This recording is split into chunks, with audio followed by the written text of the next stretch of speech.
The Filipina sensation had just been dismantled 6-4, 6-2 by Olympic gold medalist Belinda Bencic in just 73 minutes. The exhaustion was visible, the disappointment was palpable. But when Alex Eala walked off center court at Sobeys Stadium, she didn't just accept defeat quietly. In a stunning post-match revelation, she demanded that Bencic's racket be checked. The WTA was left speechless, and the tennis world is asking, what did she see? The final point had been played. Belinda Bencic had just delivered a masterclass, sealing a 6-4, 6-10 victory in just 1 hour and 13 minutes. The 10,000 Filipino fans who had packed Sobeys Stadium, who had waved Philippine flags from every section, who had chanted Eala's name until their voices went hoarse, sat in stunned silence. But the silence was broken by something unexpected. As Eala walked off center court, she made a demand that left the WTA completely speechless. She requested that Bencic's racket be checked. The Filipina had seen something that didn't sit right. Something about the way Bencic was playing, the precision of her shots, the way she was reading Eala's left-handed patterns with such ease. It was almost too perfect. Belinda put me in really tough situations. She played really well, Eala said after the match, but the tone of her voice suggested there was more to the story.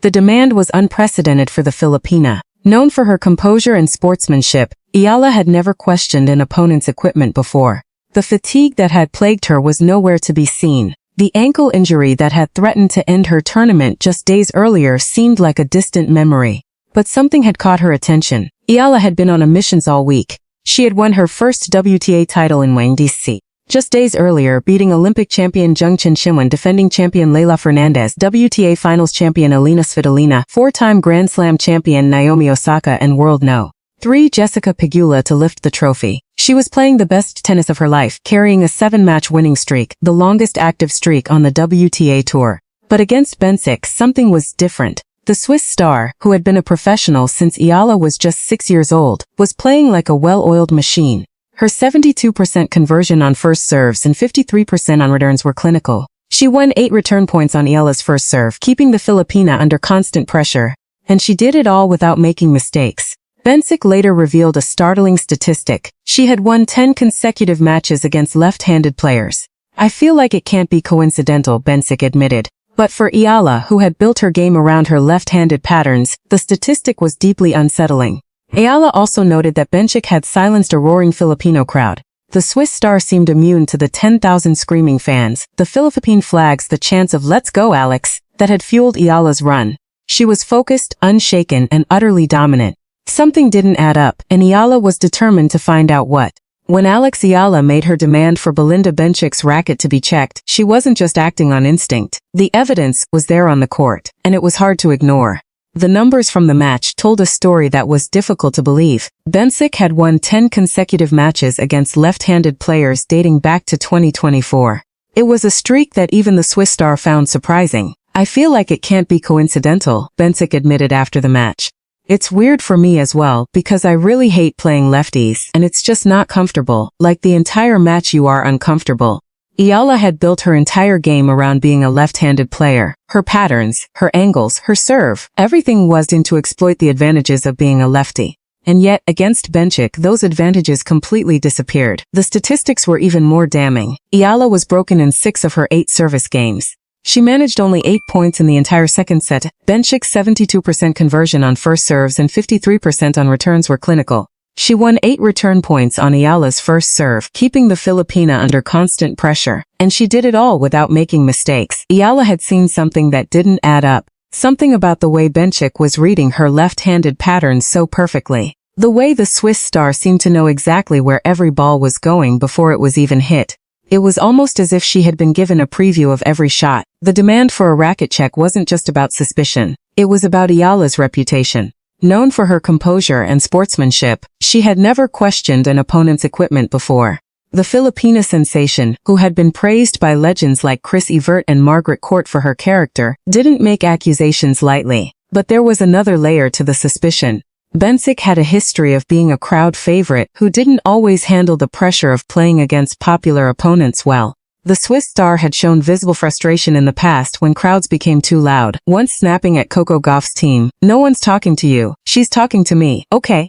I'm too old for these mind games." Against Eala, Bencic had faced an environment unlike anything she had experienced. The 10,000 Filipino fans at Sobeys Stadium had been loud, passionate, and unwavering in their support, and yet Bencic had seemed completely immune to the noise. The evidence was mounting, and the tennis world was left asking the same question that Eala had asked herself: what exactly was going on? When Alex Eala demanded that Belinda Bencic's racket be checked, she was stepping into a narrative that had followed the Swiss star for years. Bencic was no stranger to controversy, and her history with accusations, outbursts, and confrontations made Eala's demand far more significant than a simple post-match complaint. The most glaring example came just months earlier at the China Open in Beijing. During her quarterfinal match against Coco Gauff, Bencic had erupted in a furious clash that exposed her willingness to level accusations against opponents.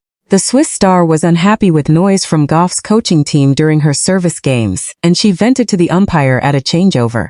"I'm going to the line ready to serve, they don't need to cheer," Bencic complained. When Gauff attempted to interject, the Swiss player snapped back. "No one's talking to you. I haven't started. Your team is chatting. I'm too old for these mind games, okay?" The outburst didn't stop there. Bencic continued to show frustration throughout the match, eventually smashing her racket following the decisive second-set tiebreak. Gauff, who had been accused of playing mind games, responded with a spectacular comeback to win 4-6, 7-6, 6-2.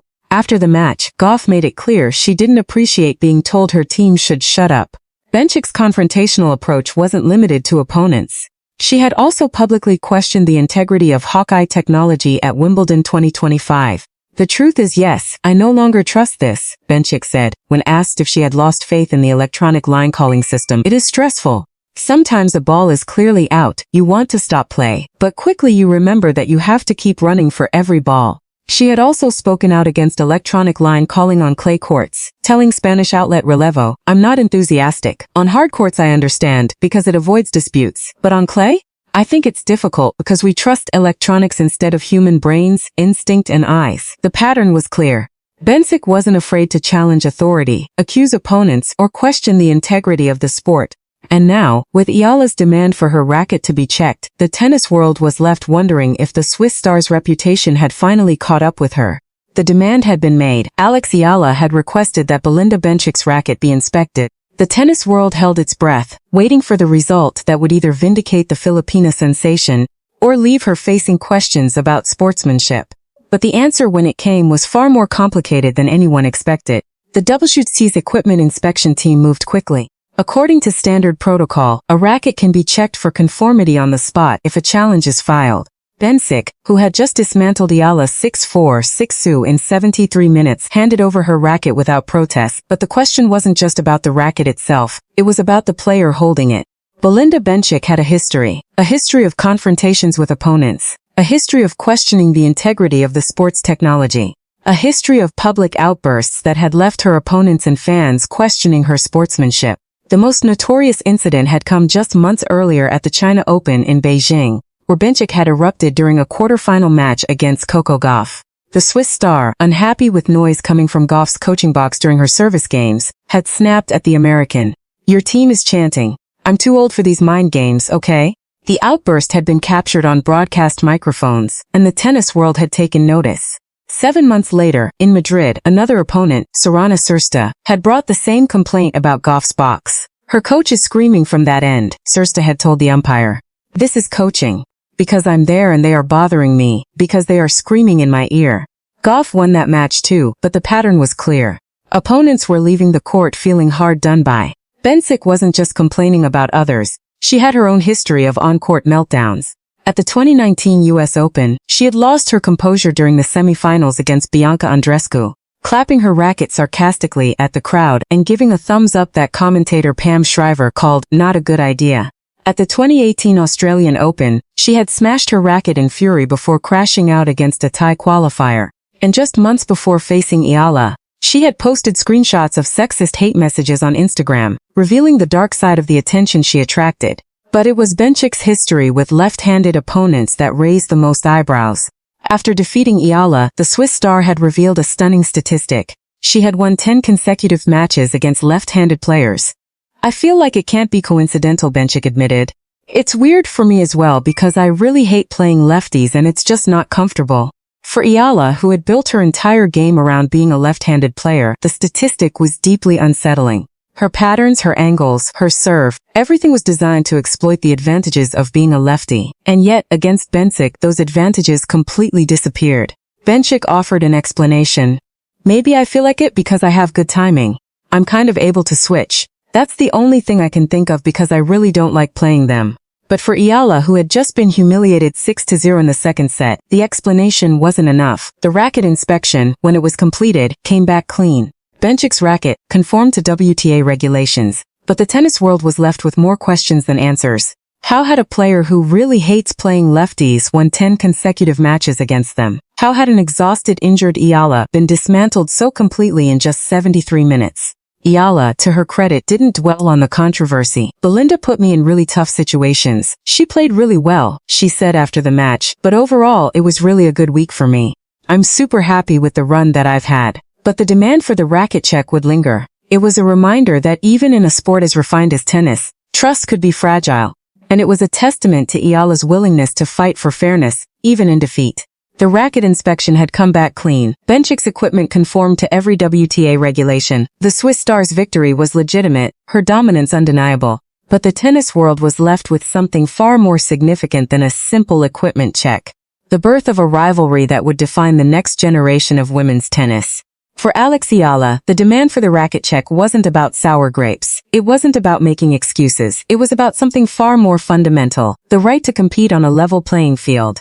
The Filipina sensation, who had just experienced the longest winning streak of her career, who had beaten 8 top 10 players in 2026, who had carried the hopes of a nation on her shoulders, had seen something that didn't sit right, and she had the courage to speak up. But the fallout from her demand was immediate and intense. Social media exploded with debate. Some fans praised Eala for her courage, for refusing to accept defeat quietly. Others criticized her for questioning an opponent's integrity without concrete evidence. The WTA, caught in the middle, issued a statement reaffirming its equipment regulations while declining to comment on the specifics of the case. For Bencic, the accusation was a reminder of the scrutiny that comes with success. The Swiss star, who had been a professional since Eala was just 6 years old, had faced her share of controversy. She had been accused of playing mind games by Coco Gauff at the China Open. She had smashed her racket in frustration at the same tournament. She had posted disturbing hate messages on Instagram, revealing the dark side of the attention she attracted. She had questioned the integrity of Hawkeye technology at Wimbledon and spoken out against electronic line calling on clay. The accusations had followed her for years. But this time, the accusation was different. This time, it came from a player who was universally respected. A player who had been praised by legends like Chris Evert and Margaret Court for her character. A player who had never questioned an opponent's equipment before. The demand for the racket check had legitimacy, and it had put Bencic's reputation under a microscope. In the end, both players emerged from the controversy with their heads held high. Eala, gracious in defeat, acknowledged Bencic's performance. Belinda put me in really tough situations. She played really well, she said after the match. Bencic, for her part, embraced the challenge of playing in front of a hostile crowd. I know most of you guys were cheering for Alex, but I still have to say it was very nice for me to play in front of you all, she said after the match. But the rivalry had been born. Two players, one at the peak of her career and the other at the beginning of hers, had collided in Toronto, and the tennis world would be watching for the next chapter.